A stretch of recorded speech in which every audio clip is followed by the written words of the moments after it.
Bismillahirrahmanirrahim. Assalamualaikum warahmatullahi wabarakatuh. Hamdan wa syukran lillah, salatan wa salaman ala rasulillah, man la nabiyya ba'dah. Allahumma salli wa sallim wa barik ala sayyidina Muhammad wa ala alihi wa ashabihi ajma'in, amma ba'd. Subhanaka la ilma lana illa ma 'allamtana, innaka antal alimul hakim, la haula wa la quwata illa billahil aliyyil azim. Bapak Ibu orang tua saya, jemaah salat subuh yang dimuliakan Allah, bersyukur kita pada Allah Qadir Rabbul Jalil dengan lafaz alhamdulillahi rabbil alamin. Di subuh yang cerah ini Allah masih menghidupkan kita dari tidur yang lelap dan nyenyak. Allah gerakkan hati dan langkah kaki kita ke rumah Allah. Kita rukuk dan sujud di hadapan Allah menikmati ma'rifatullah. Semoga apa yang kita lakukan ini adalah isyarat bahwa Allah masih mengistiqomahkan amal-amal kita dan kucuran sayang Allah turun pada kita. Amin ya rabbal alamin. Salawat dan salam pada Rasulullah sallallahu alaihi wasallam dengan lafaz Allahumma shalli ala sayyidina Muhammad. Semoga lisan kita pasca Ramadan ini semakin banyak bersalawat pada Rasul, hati kita semakin rindu dan cinta pada Rasulullah. Sebagai ilustrasi, jika seandainya ada seseorang yang di hadapannya saat ini ada Rasulullah, ketika ditanya, maka apa yang akan dia sampaikan pada Rasul? Itu adalah dialog imajiner. Kalau kita berselawat hari ini beramal, lalu seandainya hadirlah Rasulullah di hadapan kita masing-masing, lalu apa yang akan kita sampaikan pada Rasulullah? Dan cuplikan ini pernah diuji ketika orang ditanya, jika seandainya di hadapanmu hadir Rasulullah, tak bisa dia menjawab, tak ada yang mau sampaikan. Apa yang mau kita sampaikan? Kita hari ini ma'rifatullah, bisa sholat, mengenal Allah, nikmat itu karena Rasul. Kalau tak sampai dakwah Rasul, cahayanya sampai kita hari ini Bapak Ibu, mungkin kerja kita ini menyembah batu, menyembah hutan, tak menyembah apa gitu. Maka kalimat ketika cuplikan itu disampaikan, kalaulah Rasulullah itu di hadapanmu sekarang, maka kalimatnya hanya dia katakan, terima kasih ya Rasulullah. Hanya itu, tak ada yang lain. Terima kasih ya Rasulullah, kami telah mengenal Allah, mengenal ma'rifatullah, mengenalmu dan cinta padamu. Bapak Ibu yang orang tua saya dimuliakan Allah, mudah-mudahan syauq, rindu kita, cinta kita itu mendalam pada Rasulullah sallallahu alaihi wasallam. Amin ya rabbal alamin. Bapak Ibu orang tua saya yang dimuliakan Allah, ini pengajian keberapa? Perdana atau kedua? Kedua, alhamdulillah. Artinya sudah pengajian kedua. Mudah-mudahan kajian ini menunjukkan isyarat pada kita semua, kita ini adalah orang-orang yang rindu dengan taman-taman surganya Allah. Ya kan, ada maghrib, ada subuh minggu, ini menunjukkan kecintaan kita terhadap kalam-kalam Allah. Bapak Ibu yang dimuliakan Allah, karena ini masih Syawal, dan saya tarik Pak Ketua tadi, ada kepala kambing. Kepala kambing ini buat tak pulang nanti ini.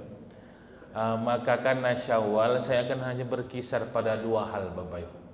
Dan ini kedua-duanya ini otentik kearifan lokal umat Islam Indonesia. Apa itu? Satu, pulkam. Tahu pulkam? Pulang kampung. Satu pulang kampung, satu lagi halal bi halal. Dua-dua ini Bapak Ibu, ini otentik murni punya umat Islam Indonesia. Tak dimiliki oleh umat Islam manapun di dunia ini. Yang pertama Bapak Ibu, pulang kampung ini Bapak Ibu sederhana tapi dalam maknanya ini.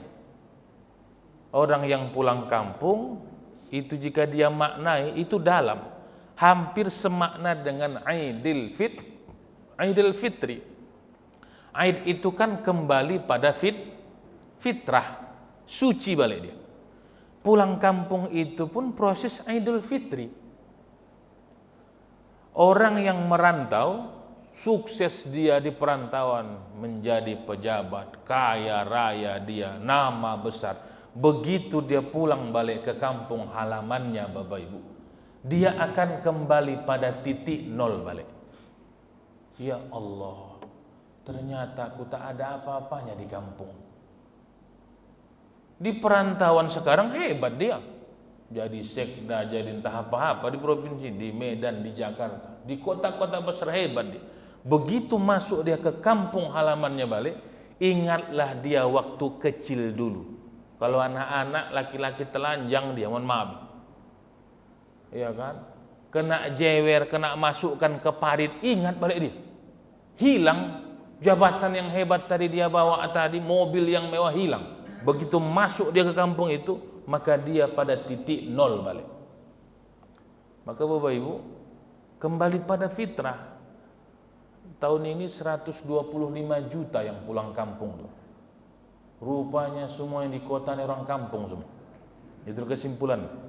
125 juta yang pulang kampung dari kota-kota besar, maka disimpulkan yang di kota ini orang kampung.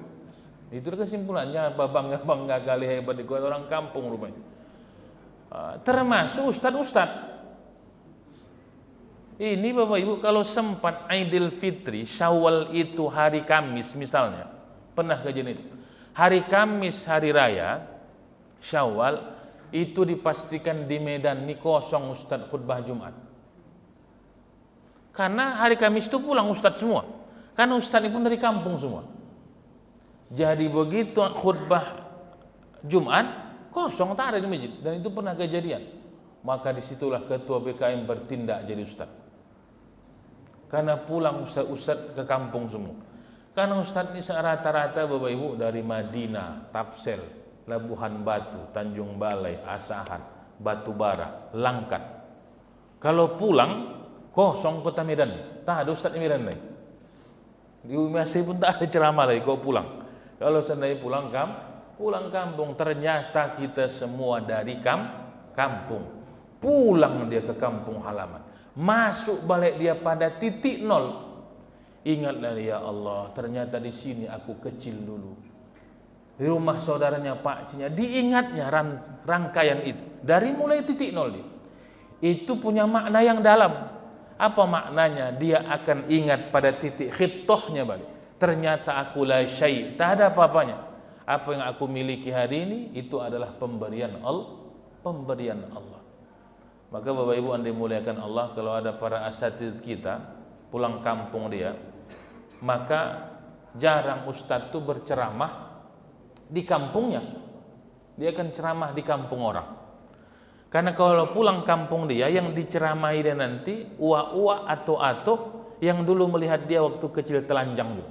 Ini dulu tak ada ustaz telanjang nampakku ini. Maka tak jadi ceramah ni. Maka kampung sebelah dia ceramah. Ada waktu situ kata. Maka sama juga. Kalau pulang kampung sehebat apapun dia, masuk ke kampung tu jadi anak-anak balik. Sehebat apapun dia. Itu untuk meletakkan balik pada fitrahnya dia la syai'. Bapak Ibu orang tua yang dimuliakan Allah. Maka bersyukurlah kita semua sini punya kampung Bapak Ibu kan. Masing-masing punya kampung ya. Kecuali sudah dijualnya kampungnya. Kalau dijualnya kampung tak berkampung lagi dia. Tapi kalau masih punya kampung, pulang dia itu refleksi ingatannya akan kuat. Maka sama Bapak Ibu, kalau dia kecil, keluarganya bertani, bercocok tanam. Itu terbenam di bawah alam sadar. Bercocok tanam dia bertani kira-kira. Sampai kalau dia pun hidup tinggal di Amerika sekarang, tetaplah dia begitu gak menua nanti pengen dia bercocok tanam. Karena kecilnya dilihatnya orang di sekelilingnya bercocok tanam. Itu tak bisa dia nafikan hidup dan terpendam di bawah alam sadar. Maka dahsyat Bapak Ibu kalau ada orang anak-anak mengalami kekerasan waktu kecil, itu tak menutup kemungkinan dia muncul pada dirinya. Itu balik karena muncul di bawah alam sadar. Kalau ada orang, mohon maaf ini, dalam tradisi sosial, kalau ada orang yang terkena homo, Pak, homo lesbian, mohon maaf, maka penyakit homo dan lesbi itu ada satu sisi yang menilai dia berjangkit, bukan hanya sebagai karakter, dia berjangkit. Kalau ada, mohon maaf, digauli dia waktu kecil, ya, pelecehan lah, dilakukan pelecehan seksual waktu kecil, itu boleh jadi si anak yang kena tadi nanti satu saat dia akan muncul penyakit itu pada diri. Mengapa? Terpendam di bawah alam sadarnya. Satu saat dia akan muncul dan dia akan melakukan itu pula pada orang lain.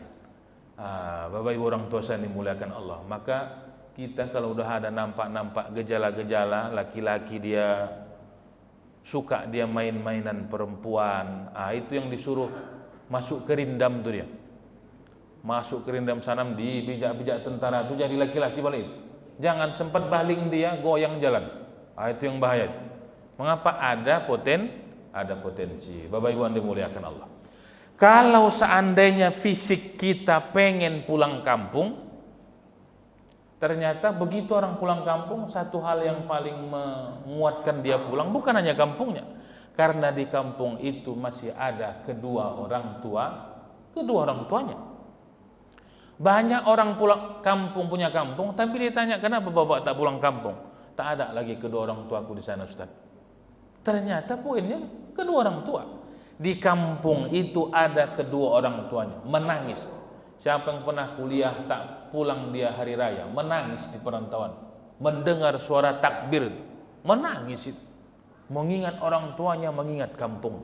Jadi ternyata kekuatan orang tua dan kekuatan kampung itu dahsyat. Bukan dia mau bawa harta, uangnya pun tak ada, tapi yang penting dia pulang kampung. Itulah kerinduan fisik kita pulang kampung. Nah, lebih jauh dari itu, Bapak Ibu yang dimuliakan Allah, kalau fisik kita pengen pulang kampung, ingat, roh kita yang sekarang kita hidup, yang dulu hanya segumpal daging, segumpal darah utuh, lalu fayanfukhu fihi ruh, lalu Allah tiupkan roh kita ini pun pengen pulang kampung. Roh kita ini sekarang pengen pulang kampung. Jadi bukan hanya fisik yang mau pulang kampung, roh sekarang itu tetap pengen pulang kampung. Bahkan Allah seru, ya ayatuhan nafsul mutmainnah irji'i. Coba, irji'i itu indah kalimat. Itu kalau irji'i itu mama, nak pulang maghrib ini, sholat, mandi. Kalimatnya begitu indah betul. Irji'i, pulanglah kamu pada Tuhanmu, radiyatan mardiyah, engkau ridho, Allah ridho dengan kepulangan. Jadi sekarang ini kita ini disuruh pulang, irji'i. Cuman banyak juga tak mau pulang, bandel ya. Bapak berapa umur sekarang? 70. Kira-kira menghadap Allah kapan? Kalau bisa Ustaz, 50 tahun lagi Ustaz. Itu 70 tambah 50, 120 itu Pak. Itu yang gawat kita, itu bukan gawatun. Kalau seandainya dia pengen 50 tahun lagi dia, belum rindu dia. Saya masih mau panjang berkelana Ustaz, masih pengen lama saya hidup. Itu isyaratnya rohnya tak rindu kampung halaman. Ini tak kampung kita ini. Kita ini merantau ini. Maka disuruh Allah, irji'i, pulanglah. Bapak Ibu orang tua saya dimuliakan Allah. Maka ada yang sudah 60, 70, 40 merantau. Maka ini sering kita sebutkan, karena kita tak dikasih Allah aba-aba kapan meninggal, maka ada ulama sering menyebut, maka mutaba'atil Rasul, ikutlah bagaimana umur Rasul. Rasul itu 63. Jadi kalau sekarang dia 40 tahun, berarti tinggal 23 tahun lagi. Kalau ada yang 60, berarti tinggal 3 tahun lagi. Kalau ada 60 sini Pak, nah 3 tahun lagi batas Bapak. Yang takut kita, begitu ditanya kaji ini, umur Bapak berapa sekarang? 63 Ustaz. Amat tahun ini. Cuman bukan itu, jadi kita ingin membuat batas bahwa itulah batasnya. supaya jangan nanti lama-lama, tidak. Itulah batasnya. Kalau lewat itu anugerah Allah. Cuman ada juga sekarang Bapak Ibu anekdot itu, yang payah Ustadz itu mencapai umur 70 Ustaz. Payah. Banyak yang tewas sebelum sampai 70. Tapi kalau sudah lewat 70 agak landing dia kan. Rupanya gitu pula. Kalau menjenjang 70 mendaki, habis 70 sudah turun dia. Agak sedap Ustaz. Awak pun sehat-sehat aja sampai 80. Tak ada itu. Tak ada rumus mendaki dan menurun. Kalau seandainya lewat 63 itu anugerah Allah. Maka sama doa kita. Allahumma tawil umurana, ya Allah panjangkan umur. Itu pun panjangnya itu menurut uruf, menurut kebiasaan. Jangan panjang kali. Ya Allah panjangkan, dipanjangkan Allah. Anak meninggal, cucu meninggal, kawan meninggal, dialah pemain tunggal. Ditengoknya itu bahaya juga. Tak ternikmatinya. Jadi panjangnya itu memang sekadar tidak melewati urufnya. Maka kita ini terlalu panjang, siksa juga. Ada orang Bapak Ibu begitu ditanya umurnya sekarang 85, ditanya apa keinginan Bapak sekarang? Kalau sampainya Allah izin Ustaz, udah cukup lah. Udah cukup lah ini, berakhirlah hidup. Bukan dia cerita mau mati, tapi sudah cukup lah hidup nih. Semua sudah dia nikmati. Maka kerinduan rohnya pulang kampung itu kuat. Kita kan tidak begitu. Mau Bapak mati, mau jangan Ustaz lah. Mati lama lagi. Takut jadi mati. Nah, maka sekarang perlu juga suami istri begitu. Kalau siapa yang duluan, yang begitu Pak. Begitu tanya, jangan cerita mati-mati Bang. Kita ini masih panjang lagi hidup nih. Padahal bukan dia menentukan hidup mati, Allah. Dia pun tak tahu mati. Jangan cerita-cerita mati. Tak boleh itu. Bapak Ibu dimuliakan Allah. Ini ingin mengingatkan kita, mau tidur bangun tidur pun cerita mati. 2 hari ini Bapak Ibu dimuliakan Allah, ada 2 ustadz kita meninggal. Muda, di atas saya 2 tahun. 42 tahun. Ada satu ustadz 47 tahun. Terjatuh meninggal. Ya Allah. Jadi Bapak Ibu dimuliakan, bukan persoalan sakitnya lama-lama, tidak. Begitu sebab itu hanya satu sisi, terkadang tak ada sebab, jatuh meninggal dengan kondisi ada yang ditinggalkan anak dan sebagainya. Itulah ketentuan Allah. Jangan pada dia pikirkan gimana anakku nanti, tidak. Allah akan menjaga dan mengatur, merawat hamba-hambanya yang diciptakan oleh Allah. Maka kita ini Bapak Ibu orang tua saya, itu doa kita, kalaupun sakit awak 7 hari lewat, begitu aja. 3 hari, sepakat Bapak itu ya. 3 hari sakit baring-baring, datang orang minta izin, lewat. Dah gitu aja. Jangan lama-lama kali. Kalau lama kali, bertahun-tahun, doa anak awak pun berubah. Waktu panggil kursi roda, 1 bulan, 2 bulan, doa anak itu masih baik. Ya Allah, sehatkan Bapak nih, sehatkan Bapak. Itu 1 bulan, 3 bulan. Tapi kalau sudah 3 tahun, 4 tahun disorongnya juga awak, itu berubah doa anak. Ya Allah, jika seandainya lebih baik kau ambillah ya Allah. Nah, itu anak berubah doa anak. Dari tadi cepat sembuh, kalau baik ya kau ambillah ya Allah. Itu karena kita. Maka begitu 3 hari, sudah sempat kita minta maaf, taubat pada Allah dan bila Allah selesai, kembali pada kampung halaman. Bukan selesai kita ini, bukan punah. Begitu meninggal masuk ke kampung halaman. Ketika awal roh itu ditiupkan oleh Allah. Bapak Ibu yang dimuliakan Allah. Maka poin pertama ini Bapak Ibu, ini kearifan lokal ini. Pulang kampung. Maknanya Aidil Fit, kembali pada fitrah. Begitu dia memahami pulang kampung itu dalam, dia lihat semua yang kita miliki hari ini itu adalah min fadlillah, karunia Allah. Bukan hanya ikhtiar. Jadi kalau berbaring nanti antara anugerah dan ikhtiar, tetap bersandar pada anugerah Allah. Ikhtiar itu hanya syariatnya saja. Tapi Allah berikan terkadang banyak hal yang sama sekali tak pernah kita sangkakan akan datang, tapi Allah berikan pada kita. Yang kedua Bapak Ibu, kearifan lokal kita lagi yang luar biasa itu adalah halal bi halal. Halal bihalal ini bahasa Arab yang orang Arab pun tak paham. Nah, itulah hebat orang Indonesia. Orang Indonesia ini hebat. Orang Arab punya bahasa, orang Arab tak paham. Kita ini hebat mengolah kata dan hebat mengolah singkatan. Sama deh, pulang kampung jadi pulkam. Nama orang baik semua. Ada Syahruddin, ada Saparuddin, apalagi ada Khairuddin, ada Baharuddin, semua bagus. Tiba-tiba jadi Waudin aja, benar. Ah, itu keindahan gitu, Waudin. Maka ada Udin sedunia. Padahal semua di awalnya baik, Khairuddin, Syahruddin bagus di awal. Tapi karena kecanggihan kita, akhirnya di kampung-kampung tertentu, padahal namanya banyak tadi Syahruddin, dibuat gelar Udin. Ini Udin ini, Udin ini, Udin, gelar jadi, tak bagus jadi.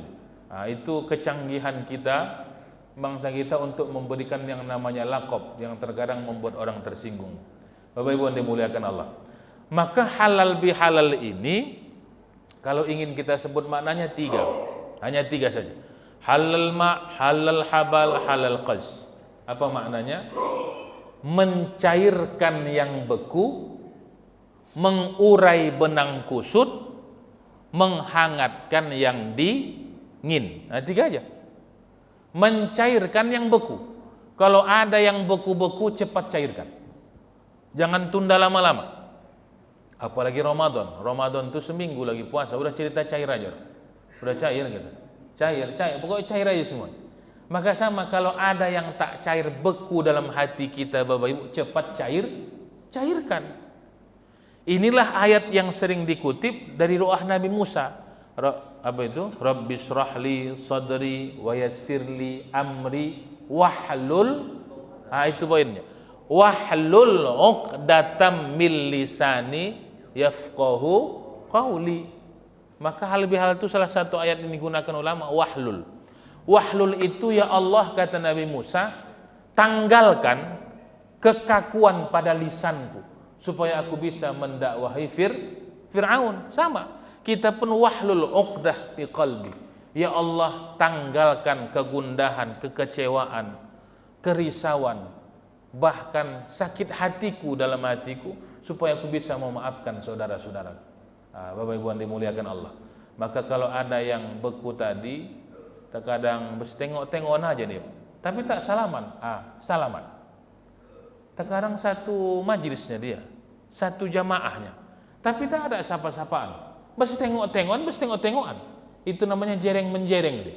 Jereng itu jerengnya juga. Tapi tak bercakap-cakapan. Itu ada yang beku itu. Kalau sudah beku, cairkan. Salam, apa kabar? Itu terasa. Suasana silaturahim tak cair terasa. Awak telepon dia, apa kabar? Sehat. Di mana? Di sini. Tak ada feedback. Awak aja bertanya. Itu suasananya tidak cair. Cairkan. Apanya masalah? Itu salah satu. Apa namanya tadi? Mencairkan yang beku. Atau mengurai benang kusut. Ibu tu tak tahu kenapa ibu tetangga sebelah ni tak mau menyapa. Kalau keluar dia dipalingkannya wajah, diurut benang kusut tadi, rupanya ketemu. Ketemunya adalah waktu Ramadan. Rupanya ibu ni waktu Ramadan tu mengasih bukaan dengan ibu 5 kali.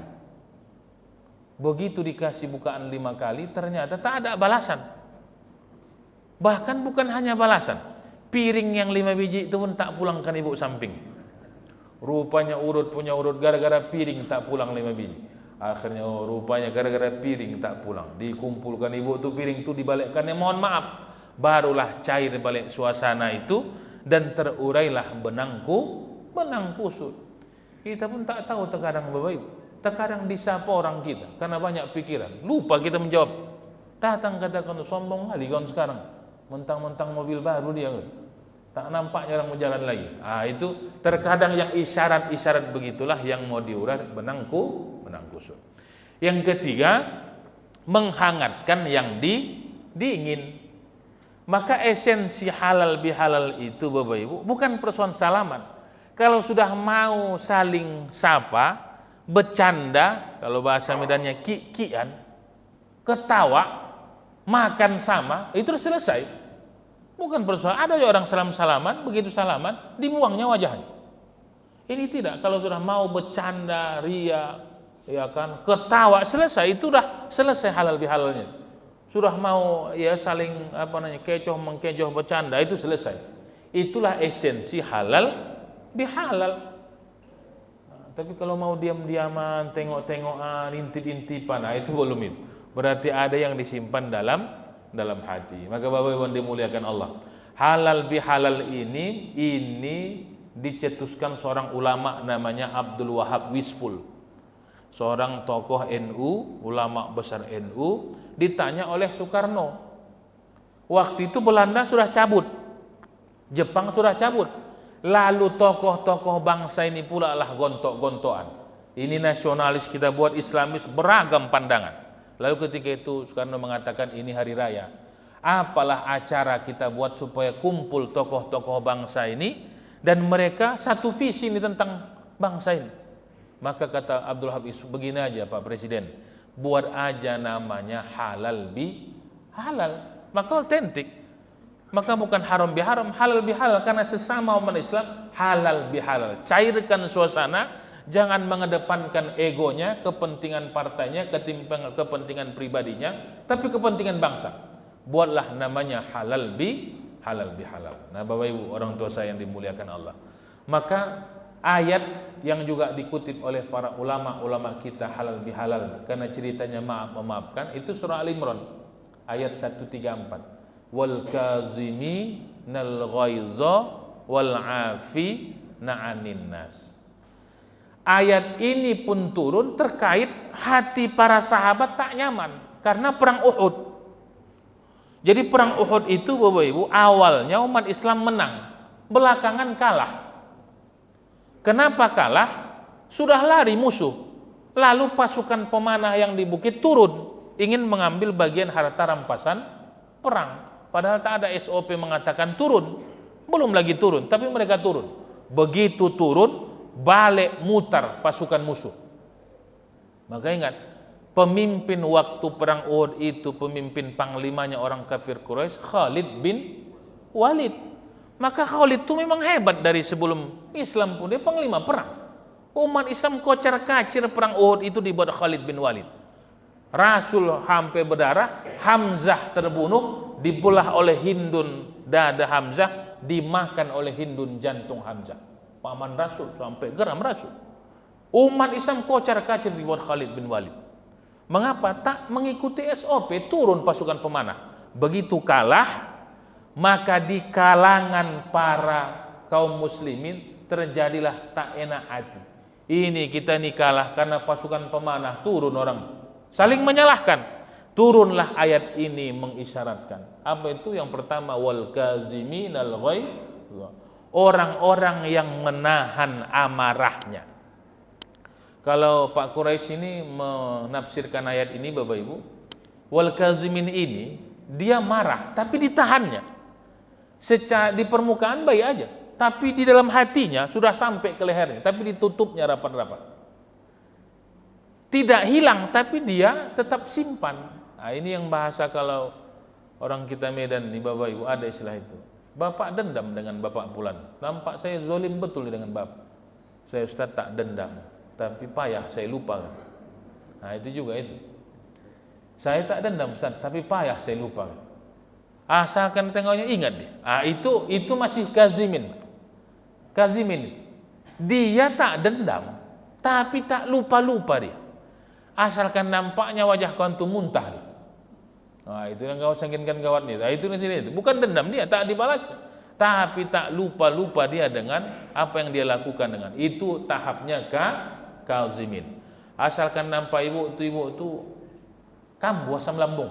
Asal nampaknya kambuh asam lambung. Itu namanya itu kaziminal ghaidz. Yang diinginkan Al-Quran bukan kazimin, tapi afina 'anin nas. Afin itu afana, dia hapus. Tak ada lagi. Tak ada dendam lagi, punah. Dari mulai titik nol kali. Maka kalau ada orang kalau hari raya, sekarang kan banyak pakai apa itu kan? Pakai bacaan. Tapi kalau ada orang sudah hari raya, kosong-kosong ya kan. Nah, itu udah dekat betul itu halal bihalalnya. Itu macam SPBU juga gitu. Dari nol Pak ya kata. Ya kata. Dari nol Pak ya kata. Sama itu kalau ada orang misalnya kosong-kosong ya, itu halal bihalal sudah mantap itu. Tak ada lagi dengan isyarat. Kosong-kosong ketua ya, ketua. Karena Medan ini negara ketua gitu. Semua kosong-kosong ketua ya, isep ketua, kosong-kosong. Itu udah aman itu. Udah halal bihalal betul. Tidak ada isyarat, hanya kosong-kosong. Semuanya dari titik nol balik. Apa dia? Afin, dia maafkan. Maka Bapak Ibu orang tua saya dimuliakan Allah, afin inilah terkadang yang payah. Ini mencakapkan yang mudah. Maka kata Rasul, orang yang akan panjang umurnya, sehat ruhaninya, batinnya dan fisiknya, kalau dia menjelang tidur, kata Rasul, menjelang tidur, dia ingat orang yang berbuat salah padanya, menzoliminya, menyakitinya, baru dia katakan menjelang tidur, ya Allah, aku maafkan segala orang yang berbuat salah padaku. Kata Rasul, panjang umurnya, sehat rohaninya, sehat fisik. Maka Rasul itu begitu. Bayangkan Bapak Ibu, begitu Rasul ke Taif, ditolak, bukan sekedar dilempar ya. Nanti lihat riwayat Taif. Begitu Rasul itu mau keluar, maka kalau diceritakan Rasul itu balik di hadapan kita, tak tercakapkan kita Bapak Ibu. Tak ada gitu. Keluar dari Taif itu Pak, itu digilir orang, ditinju. Bukan hanya dilempar ceritanya. Ditinju orang Taif itu Rasul karena ditolak dakwah. Pecah, habis. Sendiri Rasul berdarah. Sampai Rasul tak sanggup dia jalan masuk dia ke kebun korma untuk istirahat. Maka balik-balik kalau seandainya Rasul itu di hadapan kita, tak tercakapkan, boleh jadi terima kasih pun tak sanggup kita menyebutkan. Hanya menangis di hadapan Rasul. Sampai bukan mana datang Jibril, hei Muhammad, perintahkan aku mengangkat gunung Uhud itu, kutimpakan pada penduduk Taif. Bayangkan tuh Bang. Kalau kita dah digilir orang, dikeroyok patah-patah, berdarah-darah hawa, datang Jibril, hei Fulan, mau kau angkat gunung Sibaya, kutimpakan sama orang tuh. Awak pun jangankan gunung Sibaya, semua gunung nih kau angkat, timpakan sama orang tuh. Mungkin awal itu. Jangankan gunung Sibaya, semua gunung timpa. Rasul tidak. Jangan Jibril. Allahumma hdi qaumi fa innahum la ya'lamun. Maka melampaui, tak ada cerita sedang. Sampailah dakwah itu ke kita. Maka sama, saya itu tersentuh Bapak Ibu ketika cuplikan itu, testimoni. Kalau seandainya di hadapanmu Rasul, mungkin tak bisa kita bercakap. Apa mau kita cakapkan dengan Rasul? Tak ada Pak. Terima kasih pun tak sanggup kita, mungkin hanya menangis di hadapan Rasulullah Sallallahu Alaihi Wasallam. Bapak Ibu yang dimuliakan Allah. Maka itulah suri tauladan contoh pemaaf. Begitu di Makkah dilempar rumahnya, dilempari kotoran, mau dibunuh, diembargo, diboikot. Begitu sudah menang Fathul Makkah menang. Ribuan dibawa Rasul pasukan. Orang Makkah mengatakan matilah kita di bawah Muhammad. Dipenggalnya lagi. Kalau kita Bapak Ibu udah diusir bertahun-tahun, menang kita, mungkin dipenggal. Ini datang Rasul, siapa masuk rumah Abu Sufyan aman, siapa masuk Masjidil Haram aman, aman semua. Tak ada dendam. Maka kata Allah dalam surah An-Nasr, "Idza jaa nasrullahi wal fath wa ra'aitan nasa yadkhuluna fi dinillahi afwaja fasabbih bihamdi rabbika wastaghfir." Muhammad, walaupun kau menang tetap istighfar kepada Allah. Bukan karena engkau, tapi aku berikan kemenangan padamu. Fathul Makkah. Bapak Ibu orang tua saya dimuliakan Allah. Maka dalam afin ini khususnya ibu-ibu, bunda-bunda kita. Ini ibu-ibu ini 3:1. Kalau berdoa dia untuk anaknya lebih cepat ijabahnya doa ibu dibandingkan ayah. Ayah-ayah ini terkadang berdoa entah kemana-mana pikiran, tak konsen ya. Ibu-ibu ini 3:1 keutamaan. Maka kalau ada anaknya tak datang minta maaf, jangan dipendam. Maafkan, dimaafkan. Karena Alqamah itu meninggal, payah matinya. Alqamah riwayat yang dulu dia taat, masih berdua dengan ibunya, begitu menikah berubah makanan ke ruangan istrinya. Dulu disuapkan mamaknya, sekarang tidak. Mamaknya ini pendiam. Mamaknya ini, ini. Ibu-ibu ini kan 2 tipe juga, Pak. Ada yang tukang repet, ada yang mendiam aja. Mama Alqamah ini pendiam aja. Kalau ada ibu-ibu bisa tukang repet, itu kalau Medan, bukan menyalahkan regar ini, tapi ada borek namanya. Borek ini baru regar. Udah borek, istrinya borek katanya, itu suaminya masuk surga. Karena sabar dia menahankan borek. Nah, itu pun bagian afin juga. Maka pernah bawa satu riwayat, nanti bisa dilacak riwayatnya. Ada seorang ulama wali namanya Abdurrahman Badal Haban. Masyhur kalimatnya di Yaman. Abdurrahman Badal Haban ini dia tidak tahu kalau dirinya wali, kekasih Allah. Dia tak tahu wali. Kapan dia ketahuan wali? Waktu dia keluar dari rumahnya uzlah, beramal. Abdurrahman bin Badal Haban ini punya istri, mungkin kalau Medan ini borek nih ini kan, baru regar. Mau repet aja. Kena repet aja Tuan Guru. Sabar. Tahan aja. Bawa tahun-tahun begitu. Sampai satu ketika dia uzlah, ya kan, menyendiri beramal, ketemu dengan dua orang ulama. Dua orang ulama ini tak kenal kalau ini Abdurrahman Badal Haban. Begitu ketemu dengan dua orang, kalau tak ada makanan, asalkan berdoa dua orang nih, ya Allah beri kami makanan, datang orang mengantar. Bertanya Abdurrahman Badal Haban, wahai fulan, apanya doa kalian? Sehingga asalkan berdoa, kalian minta makanan, datang makanan. Tuan Guru, Tuan, kami berdoa, ini bukan karena diri kami. Kami berwasilah mengambil barokah wali di daerah ini. Ada wali di daerah dekat sini. Siapa namanya? Abdurrahman Badal Haban. Terkejut dia. Aku itu pikir, kenapa orang ini berdoa atas namaku kan? Kenapa dia kalian wasilahkan mengambil barokah? Dia adalah wali Allah. Yang dia diangkat jadi wali Allah itu karena sabar dia dengan repetan istrinya.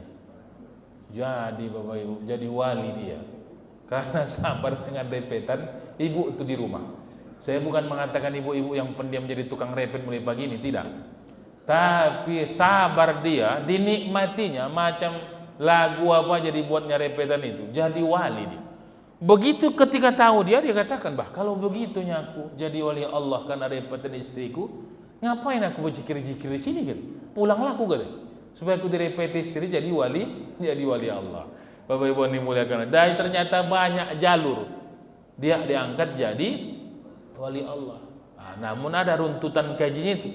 Begitu ternyata meninggal di alam malakut, ternyata di alam malakut suami yang kena repet ini itu tawar-menawar dengan malaikat. Malaikat, aku pengen satu sorga dengan Rasulullah.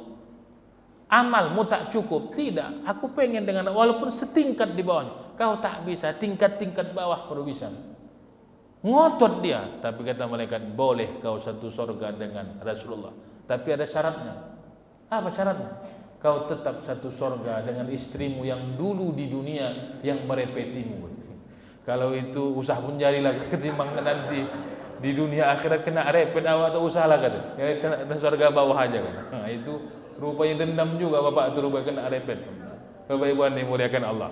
Maka pada bagian akhir ini afin, lepaskan, tak ada sekatan-sekatan, kita yang berjamaah, kita yang beruir, kita yang satu kerjaan, lepaskan.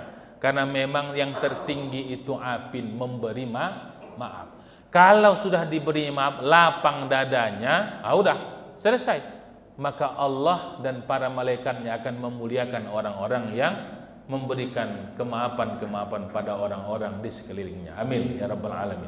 Bapak Ibu yang dimuliakan Allah, mudah-mudahan dua hal ini, kearifan ini dapat masuk dalam hati kita dan kita amalkan, dan mudah-mudahan kita sesuai dengan tuntunan dan pengennya Allah. Amin ya rabbal alamin. Lebih dan kurang mohon maaf. Billahi taufiq wal hidayah. Wassalamualaikum warahmatullahi wabarakatuh. Waalaikumsalam warahmatullahi wabarakatuh. Terima kasih pada Ustaz yang sudah memberikan pencerahannya. Memang tidak ada kebetulan yang sifatnya kebetulan di dunia ini. Jadi Sabtu kemarin kan kita ada ngopi-ngopi di luar sama beberapa jamaah, juga ada Bang Ipin. Cerita ini cerita persis apa yang dibilang Rasul. Andaikan ada, saya bilang andaikan ada Rasul tiba-tiba di depan kita mau bilang apa? Saya sudah dapatkan video itu, nanti insya Allah saya sharekan ke grup. Jadi di video itu seseorang bertanya kepada ibu-ibu, kepada orang-orang, andaikan ada Rasul di depanmu, ibu mau bilang apa?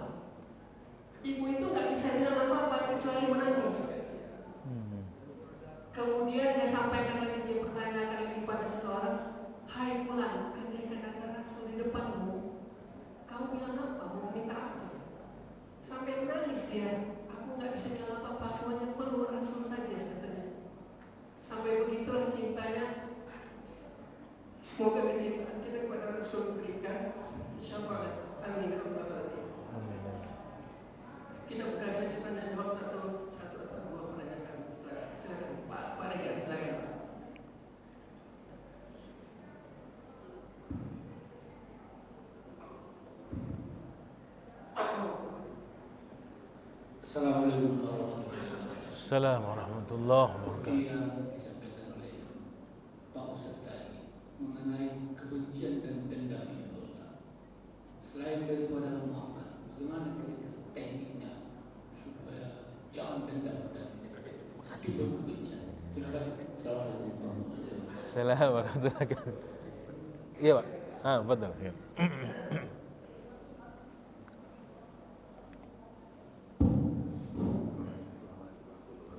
Salam. Pertanyaannya secara ibarat tadi. Kalau seseorang yang kota seperti tadi itu, apakah seperti itu betul agama? Betul-betul kewajiban dia beragama itu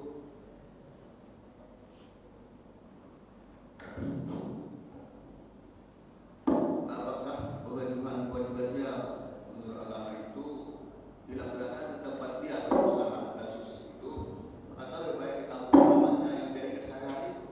Terima kasih. Baik, Bapak Ibu yang dimuliakan Allah, ada dua pertanyaan. Jadi begini Pak Regar, persoalan untuk menghilangkan sebenarnya satu aja yang membuat kita ini nyaman Bapak Ibu, yang sulit kita ridho dengan takdir Allah. Kalau seandainya pun kita sudah dizolimi orang, memang sulit, namanya dizolimi, maka doa orang yang dizolimi itu makbul. Dia tidak punya daya untuk melawan atau hanya dia diamkan, maka doa Ibu Alqamah tadi bukan disumpahnya anaknya ya, bukan. Kalau disumpahnya itu yang gawat. Kita ada cerita kalau kita ini Pulau Simarda, Nada Sampuraga, itu memang disumpah itu jadi batu, jadi banyak hal. Hanya terzolimi, dia sakit hatinya. Maka sebenarnya kalau ada orang yang tulus hatinya lalu sakit, itu langsung malaikat yang mengijabah. Begitu. Tak mesti diangkat, kalau diangkat tangannya wassalam gitu. Dia hanya sakit hati lalu kalau tak dia maafkan itu yang bahaya. Maka ibu-ibu saya sebutkan tadi, sakit dia hatinya dengan anak, jangan diperpanjang. Karena sakit hatinya si ibu dengan anaknya, walaupun tak dikatakannya anakku, tidak, sakit aja hatinya. Itu menghambat jalan si anak. Tak ada. Itu kejadian Bapak Ibu. Apapun dibuat anak itu tak jadi. Itu kesimpulan. Apapun dibuat si anak ini tak jadi. Tak jadi oranglah kesimpulannya nih. Boleh jadi bukannya didoakan mamaknya tidak, tapi sempat sakit mendalam hati anak.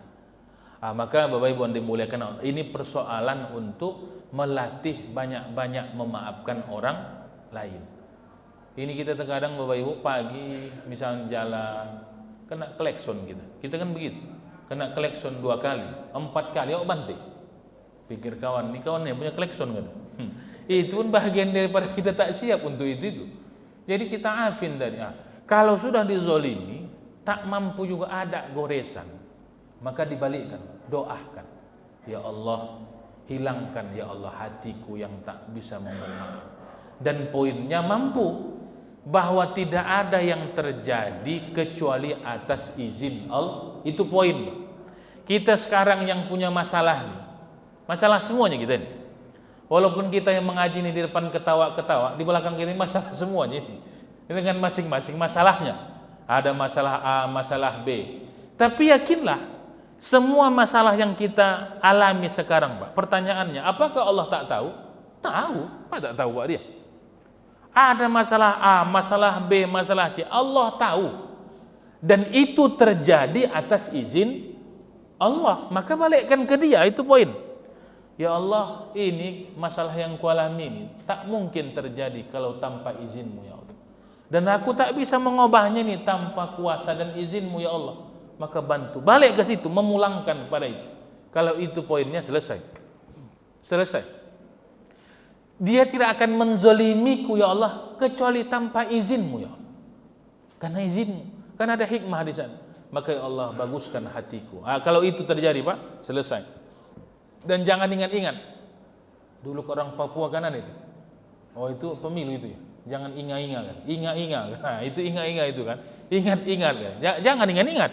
Jangan ingat-ingat, lepaskan kembali pada titik nol. Nah, itu yang pertama. Yang kedua, Pak Malik, ini terkait pulkam. Mana yang dibangun, kampung orang atau kampung tempat sekarang. Nah, kalau bisa dua-dua dibangun. Nah, itu dua-dua dibangun. Tapi dulu kan begitu Pak Raja Nila kan, Marisipature Hutanabe, membangun kampung. Boleh kalau itu bentuk kecintaan tak salah. Tapi kalau pengen membangun, dua-dua dibangun. Ada orang Pak begini, di tempat di kampungnya dibuatnya rumah tahfiz, di sini pun dibuatnya rumah tahfiz. Begitu. Jadi di kampungnya juga dibangunnya sedikit, di tempat dia pun juga dibangunnya. Kalau itu namanya dua tempat dia memuliakan dan membangun kampung. Kalau tak bisa banyak, sikit, tapi tetap di kampung itu Bapak Ibu, jangan pernah orang tak merasakan berefek dengan jadinya dia. Ada orang dibangunnya sekolah, ada dibangunnya entah dengan jalur yang dia miliki. Itu sama dengan tak secara langsung kita minta doakan bagi orang-orang di kampung. Kita bangun. Jadi Pak Malik saya kira sama ini, membangun tempat kita sekarang dan membangun kampung halaman. Kira-kira begitu. Baik Bapak Ibu, mari kita berdoa. Alhamdulillahirabbil alamin. Wassalatu wassalamu ala asyrafil anbiya'i wal mursalin, sayyidil mursalin wa ala alihi wa sahbihi ajma'in. Allahumma lakal hamdu wa ilaikal mushtaka wa antal musta'an. La hawla wa la quwata illa billahil aliyyil azim.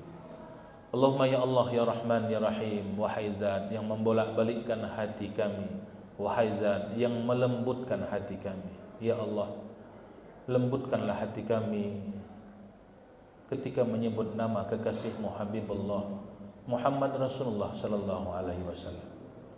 Ya Allah, kami yakin hati kami yang hadir ini terpendam dalam kerinduan pada Rasulmu, kekasihmu Habibullah Muhammad Rasulullah sallallahu alaihi wasallam.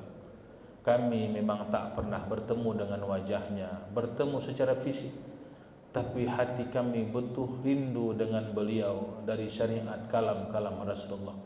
Kami ma'rifatullah, mengenalmu, mencintaimu ya Allah, menikmati ruku' dan sujud kami karena adalah dakwah dan hidayahnya Rasulullah sallallahu alaihi wasallam. Allahumma ya Allah, sampaikan salam mendalam kami pada kekasihmu. Assalamu alayka ayyuhan nabiyyu wa rahmatullah wa barakatuh. Assalamu alayka ayyuhan nabiyyu wa rahmatullah wa barakatuh. Assalamu alayka ayyuhan nabiyyu wa rahmatullah wa barakatuh. Allahumma ya Allah, kami tak mampat membayangkan ya Allah, jika seandainya di hadapan kami saat ini, pagi ini ada Rasul, mungkin yang akan dilakukan sesuatu yang tak pernah terpikirkan, memeluknya atau menangis di hadapan. Ya Allah, kami rindu dengan kekasihmu, kami rindu dengan Rasulullah, yang kami hanya mampu berselawat dengan lisan kami, tapi batin kami pengen bertemu dengan kekasihmu ya Allah. Ya Allah, keberkahan beliaulah berkah hidup kami ya Allah. Walaupun kami tidak dapat bertemu secara zahir, berikanlah kami nikmat untuk mampu bermimpi dengan Rasulullah sallallahu alaihi wasallam. Allahumma ya Allah, berkahi ilmu dan amal kami, berkahi rezeki dan keluarga kami, berkahi segala apa yang kami miliki ya Rahim, agar kiranya hanya tertuju padamu dan mengharapkan ridhamu ya Rahman. Rabbana atina fid dunya hasanah wa fil akhirati hasanatan wa qina adzaban nar. Walhamdulillahi rabbil alamin. Taqabbalallahu minkum wa minkum taqabbal ya karim.